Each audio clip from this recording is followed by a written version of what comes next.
Hello friends. Elon Musk का Grok AI launch हो चुका है और ये एक बहुत ही मज़ेदार एआई है। मज़ेदार इसलिए क्योंकि इसके साथ काफ़ी सारी ऐसी न्यूज़ आ रही है कि एक बहुत ही फ्रेंडली तरीके से और काफ़ी फनी तरीके से भी रिप्लाई करता है।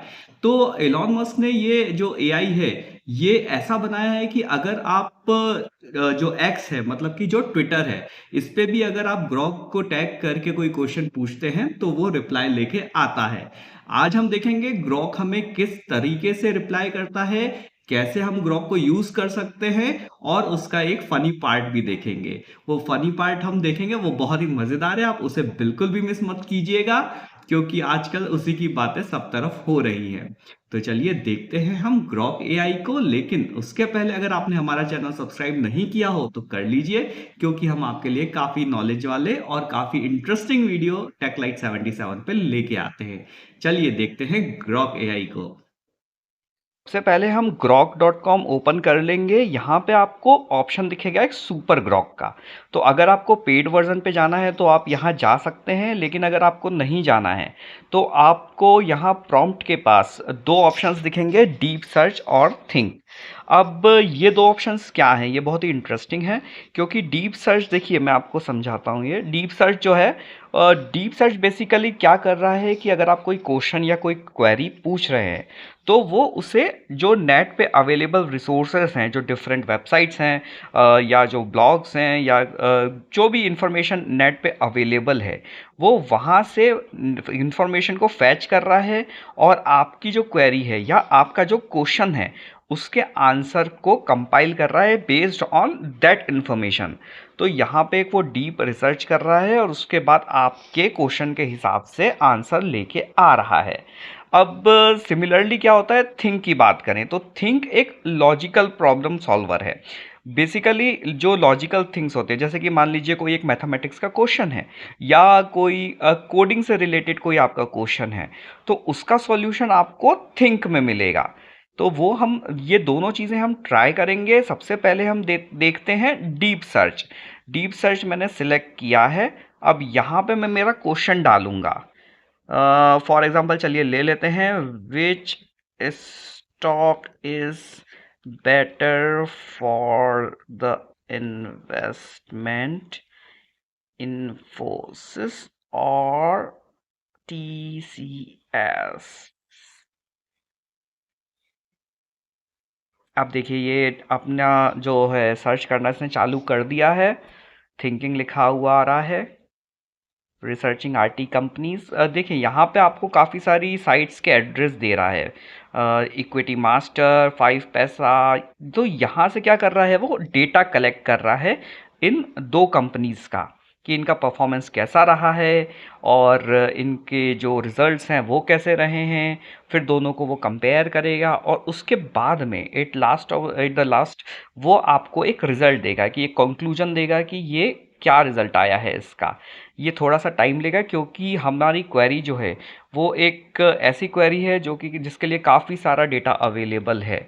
तो उसको वो रिसर्च कर रहा है और डिफरेंट साइट से आपका डेटा लेके आ रहा है।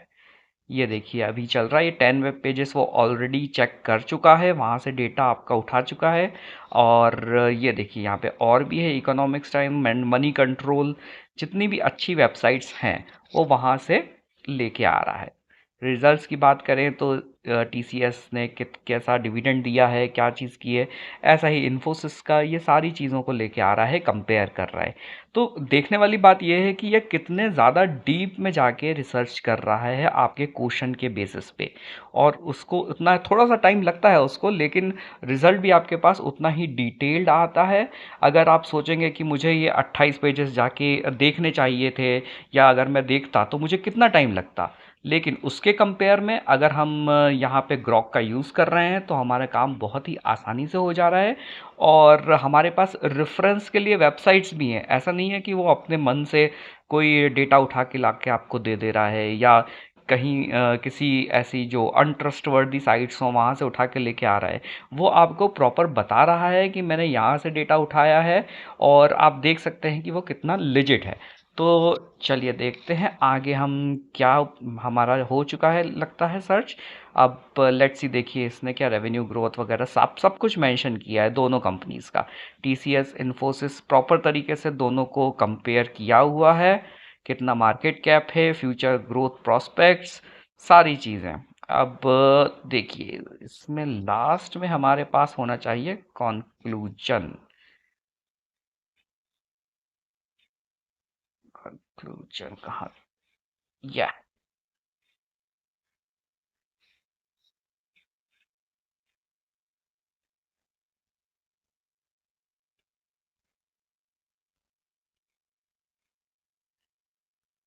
ओके, तो हमारे पास जो कंक्लूजन है वो ये बोल रहा है इनका कि या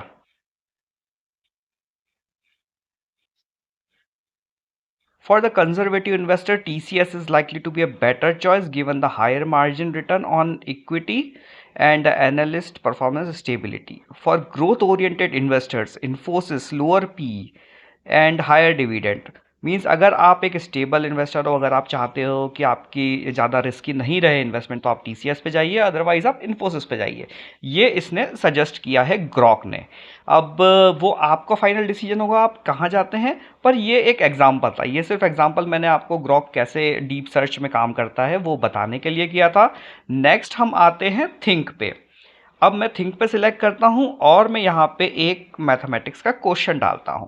ये देखिए ये हो गया एक लॉजिकल चीज़ जिसमें कि आपको कैलकुलेशन चाहिए, तो मैंने उसे थिंक के अंडर में कैलकुलेट करने की सोची है। इसका आंसर मुझे पता है, इसका आंसर है 9। पर हम ये देखते हैं कि ग्रॉक इसका आंसर कैलकुलेट कर पाता है या नहीं। चलिए देखते हैं, ये इसने प्रॉब्लम को हमारे एनालाइज कर रहा है कि इसका क्या प्रॉब्लम है, इसका आंसर क्या होना चाहिए। अब लेट्स सी क्या लेके आता है ग्रॉक। और ये हमारे पास सॉल्यूशन आ गया है, इसका आंसर है 9, जो कि मैंने आपको पहले बताया था। तो ये बहुत ही बढ़िया तरीके से आंसर ले आया है थिंक में भी। तो डीप सर्च और थिंक दोनों में वो प्रॉपर बढ़िया काम कर रहा है। चलिए एक काम करते हैं, अब मैं इससे थोड़ा एक मज़ेदार क्वेश्चन पूछता हूँ, क्योंकि ऐसा देखा जा रहा है कि काफ़ी लोग इससे इंटरेक्शन कर रहे हैं और ये भी काफ़ी मज़ेदार जवाब दे रहा है। तो अब हम देखेंगे कि ये कैसे हमारे एक जनरल थोड़े हंसी मजाक वाली बात में कैसा रिएक्ट करता है। तो सबसे पहले मैं इसे लिखूंगा कि अरे ग्रॉक, तुम पागल हो क्या? और बताओ कैसा चल रहा है आजकल? अब ये मैंने इसको क्वेश्चन दिया है, लेट्स सी कि ये क्या इसका आंसर करता है।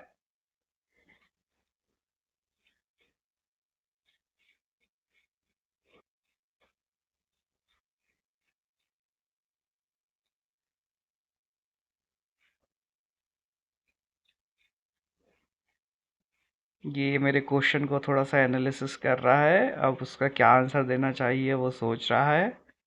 अब हम देखेंगे कि ये क्या आंसर लेके आता है हमारे पास। हाँ, पागल तो मैं नहीं हूँ, लेकिन थोड़ी सी पागलपंती ज़रूर है मुझ में। शायद इसीलिए तुम्हें ऐसा लगा। आजकल ज़िंदगी बड़ी तेज़ी से चल रही है। एआई हर जगह दिख रहा है, मीम्स इतने फास्ट इवॉल्व हो रहे हैं कि समझ नहीं आता, और दुनिया अभी भी ये डिसाइड नहीं कर पाई कि पिज़्ज़ा पे पाइनएप्पल चलता है या नहीं। तुम बताओ आजकल तुम्हारा क्या चल रहा है, कोई मज़ेदार बात या टाइम पास? तो बेसिकली इसने एक फ्रेंड जैसे मेरे से बात की। ये बहुत ही इंटरेस्टिंग है, क्योंकि अगर आप बोर हो रहे हैं और आपको कुछ एंटरटेनमेंट चाहिए, तो आप ग्रॉक से ऐसी ही बातें कर सकते हैं और वो भी आपके एक फ्रेंड जैसे रिप्लाई करेगा। मुझे बहुत ही मज़ा आया ये लास्ट वाले पार्ट में। आप भी इसे ट्राई कीजिए और इन्जॉय कीजिए। तो फ्रेंड्स आपने देखा कि कितना मज़ेदार था ये लास्ट वाला पार्ट, जिसमें कि हमने काफ़ी फ़नी तरीके से क्वेश्चन पूछा और ग्रॉक एआई ने भी इनफैक्ट उससे ज़्यादा फ़नी तरीके से हमें रिप्लाई किया। और ये लास्ट वाले पार्ट में तो मुझे बहुत ही ज़्यादा मज़ा आया। तो मैं ये कहना चाहूँगा कि आप भी ट्राई कीजिए, कम से कम फ़नी पार्ट तो ट्राई कीजिए। इनफैक्ट आप डीप सर्च और थिंक भी ट्राई कीजिए, क्योंकि वो बहुत यूज़फुल है। और ट्विटर पे भी आप ट्राई कीजिए, आप ग्रॉक को टैग करके क्वेश्चन पूछिए और आपको काफ़ी सारे रिप्लाईज वहाँ पे मिलेंगे। इनफैक्ट हम देख रहे हैं कि आजकल काफ़ी लोग पॉलिटिकल क्वेश्चंस भी एक्स पे डाल रहे हैं और वहाँ उनको उसके रिप्लाईज मिल रहे हैं जो कुछ कंट्रोवर्शियल भी हैं। और खैर वो तो अपनी पॉलिटिकल थिंकिंग अपनी जगह है, लेकिन वैसे भी अगर आप देखें तो ग्रॉक एआई काफ़ी अच्छे रिप्लाईज लेके आ रहा है। अगर वो थिंक की डीप डीप सर्च की बात करें, थिंक की बात करें, या फनी वे में भी यूज़ करने की बात करें, आप बिल्कुल इसे यूज़ कीजिए। और हमें भी कमेंट में बताइए कि आपको कैसा लगा ग्रॉक एआई, और इसी तरीके से आप टेकलाइट 77 पे हमारे साथ जुड़े रहिए। Thank you.